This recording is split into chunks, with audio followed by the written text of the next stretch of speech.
രാവിലെ കിളികൾക്ക് ഫുഡും കൊടുക്കാൻ വേണ്ടി ഞാൻ പാട്ടും പാടിയൊക്കെ വരുമ്പോഴത്തേക്കാണ് ഈ കിളികളുടെ ഡോർമേൽ ഒരു പാമ്പ്. ഈ പാമ്പിനെ കണ്ട് പേടിച്ചിട്ട് ഞാൻ ഇങ്ങോട്ട് ഓടി, പാമ്പ് പേടിച്ചിട്ട് നേരെ അങ്ങോട്ട് ഓടിയിട്ടുണ്ട്. അപ്പോൾ ഇവിടെ ഇങ്ങനെ പാമ്പുണ്ടെന്ന് പറയുമ്പോൾ പലരും വിശ്വസിക്കാറില്ല. സംഭവം ഉണ്ട് കേട്ടോ.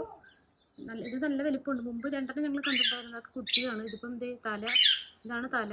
ഇതേ ഇപ്പം അങ്ങനെ പിടിച്ച് കെട്ടിയിട്ടോ. അതേ ഇത് കണ്ടോ, ചെടിച്ചട്ടിയുടെ അടിയിൽ കൂടി ഇവിടെ നിന്ന് പതുക്കെ കളക്കി വിട്ടു. പുറത്തേക്ക് തന്നെ പൊക്കണം. ഓക്കെ, നമ്മുടെ അടുത്ത് തിരിച്ചിങ്ങോട്ട് വരുമോ? പേടിയാണ്. പക്ഷെ പിശാചാണുങ്ങളില്ല.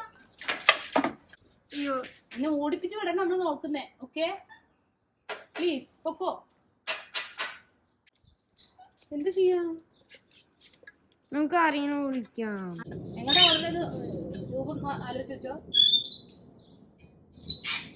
നോക്കണ്ട്. അതിന് കണ്ണു കാണില്ലടി. ശരിക്കും ഇതിനെ കണ്ണുള്ളത്. I think for decoration, but they can hear. Okay, finally നമുക്ക് കമ്പ്യൂട്ടർ കുത്തി ഓടിപ്പിക്കാൻ നോക്കാം. ഒരുപാട് പണിയുണ്ട്. പ്ലീസ് തരണോ? Oh my god, please ഒന്ന് പിശാചേ. ഓയ് ഒന്ന് പോ പിശാചേ. അതാണ് അതിന് കണ്ണ് കാണാനല്ലോ. അവൻ എങ്ങനെ ഡോറിന്റെ അടിയിൽ കൂടെ പോവാ? പക്ഷെ അതിന് താഴെ കൂടെ കഴിഞ്ഞു പോകൂടെ?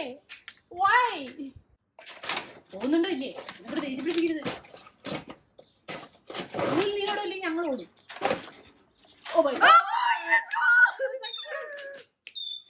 നല്ല വലിപ്പമുണ്ടല്ലേ?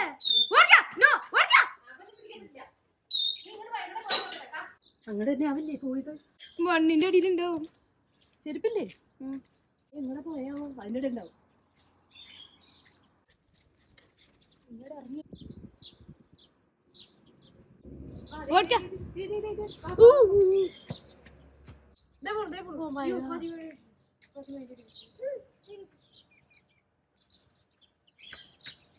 ഞങ്ങൾ ഇതുവരെ എത്തിച്ചിട്ടുണ്ടോ ഓടിച്ചോടിച്ച്?